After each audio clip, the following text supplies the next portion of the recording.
Attorney General Letitia James has lost in court again. A federal judge yesterday temporarily blocked James's attempt to silence the constitutionally protected speech of two pro-life organizations that share information about the abortion pill reversal procedure.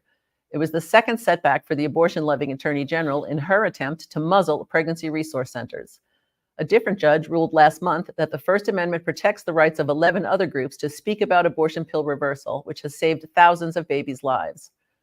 The Thomas More Society is representing plaintiffs in the case in Thursday's ruling, and Peter Breen, Thomas More's head of litigation, called the victory, quote, another blow to Letitia James' unconstitutional witch hunt against pro-life ministries. The block will be in place as the case continues. In another victory for life, a federal judge in North Dakota ruled this week that the federal government cannot enforce new regulations mandating that Catholic employers provide time off for their employees to have abortions, while their lawsuit challenging the regulations plays out. More than 7,000 Catholic parishes and another 1,380 Catholic employers are covered by the new preliminary order.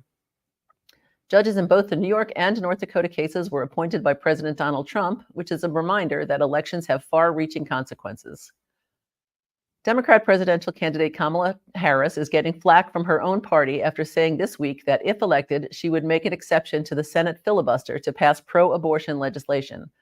The filibuster rule requires 60 senators to vote to advance a bill for consideration. We should approach it very carefully because what goes around comes around, Rhode Island Senator Jack Reed told The Hill. While he supports a federal law guaranteeing abortion access, Reed said, I don't think the first procedure would be to change the rules of the Senate. West Virginia Senator Joe Manchin, a former Democrat turned independent, has said he would not endorse Harris's bid for president if she insists on tampering with the filibuster. A federal judge who was not appointed by President Trump last Friday blocked Tennessee from enforcing a law that punishes adults who help minors have abortions without their parents' consent. The ruling places the law on hold as a legal challenge unfolds.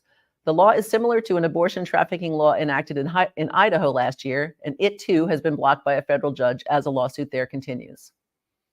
And finally, Stevie Nicks, formerly one of the singers of the band Fleetwood Mac, had an abortion in 1979 that she later credited with allowing the band to become one of the most successful in rock and roll history. If I had not had that abortion, I'm pretty sure there would have been no Fleetwood Mac, Nicks once said in an interview with The Guardian.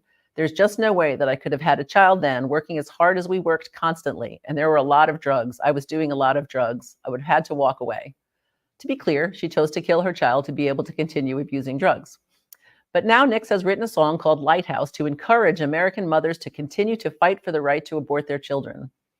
This may be the most important thing I ever do, Nicks said, to stand up for the women of the United States and their daughters and granddaughters and the men that love them. This is an anthem. Singer Sheryl Crow provides backup vocals and plays guitar and bass on the song. And that's what's making news this week. I hope you have a safe and blessed weekend and that you always remember life is the only